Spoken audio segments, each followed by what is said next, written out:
Okay, here we go. So this tape job, what we're going to do is show, we do a variety of different wrist tape jobs, but this is going to be the very basic one that we teach in class.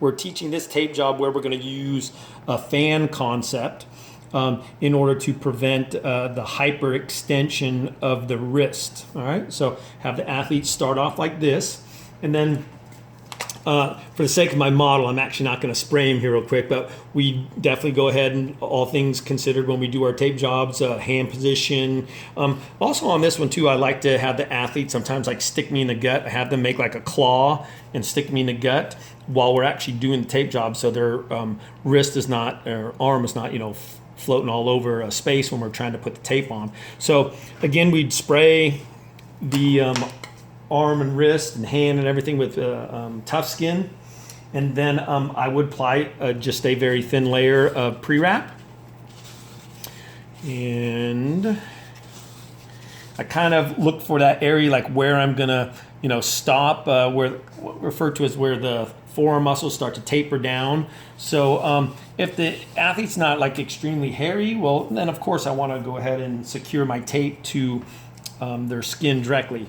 So I'm going to use this tape here so you can see hopefully the edges of the tape when we put it on. We're going to do 2 anchors up top. The interesting thing is when we actually teach this tape job, how we talk about this one, it's very similar to the ankle tape job where we do our 2 anchors in the proximal region, and then we go down in the the arch and do one into the arch of the foot. Well, consider this then the arch of the hand then, all right? But we're going to throw one down here, and sometimes I crimp the tape right here because people complain about the tape cutting them into the web space. There are some other things you could do too to actually make that not as uncomfortable.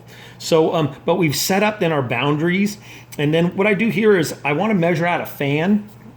I want to make sure that the fan can actually reach from the one anchor here and the 2 over here. So I always make my fan just a little bit larger than the boundaries. So here you see where my thumb is right here. I'm going to go ahead and tear this off, and then I'll set this on the table here real quick. So I've got one here, and I simply just like do one, and then I'll go ahead and go kind of crisscross them like this, and then I'll do one down the middle to increase the strength of the fan. And so I've got a fan, and then I'll go ahead, peel that off, and then we're back to the wrist here. So we want to secure the fan, and what I do is I'll lay it down here, and then I go ahead and secure it here first into the palm of the hand. And when I do secure the tape here, what I'm actually going to do is, and I'll do this here first, where I'm going to secure the tape and do almost the exact same strip of tape that I did earlier for a anchor. And now when I'm in this position, I can actually even take this extra tape and roll it back. But what I can do here now is, we're going to show you this way, where it's the position of the wrist, where if we want to keep it from going into hyperextension, when we go ahead and secure the fan here, we want the hand to at least be in that neutral, or actually even to a slightly flexed position, and then lay that down, and then we can go ahead then and secure this. And I'm going to go ahead and just do another strip here, which looks like one of the original anchors, and actually I'll even do 2. That's fine, just to hold it in place. And then if you look at, if you've got extra tape here, fold it back, because when we go ahead and close up the tape job, all that stuff's going to be hidden.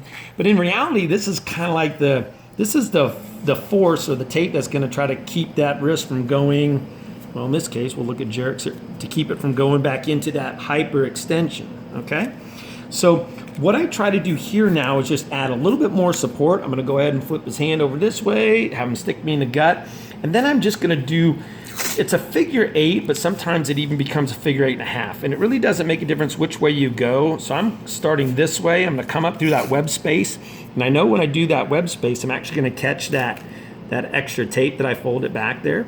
Okay, and I might pinch it again right there where it cuts into the web part of his hand.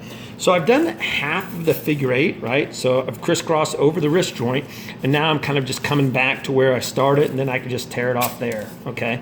So that's a figure 8. And you can do more than one, but I mean, that's fine. And then all we're gonna do really is just the concept of closing. And the wrist is kind of like this like hourglass type of shape. And so we're gonna start distal and close our way up proximal. And I'll use a new roll here. I kind of use this same thing, kind of that angle. I'm gonna go through that web space one more time. So I've got one strip there. Now I really reversed this and watch the angles here. So I'm gonna go this way and then come back, tear that off there. And then I'm gonna overlap. So remember, overlap's half the distance of its previous. And these are kind of at this angle here like this. Then the third strip of tape, I'm gonna go straight across his wrist. I call it like the wristwatch strip, straight across.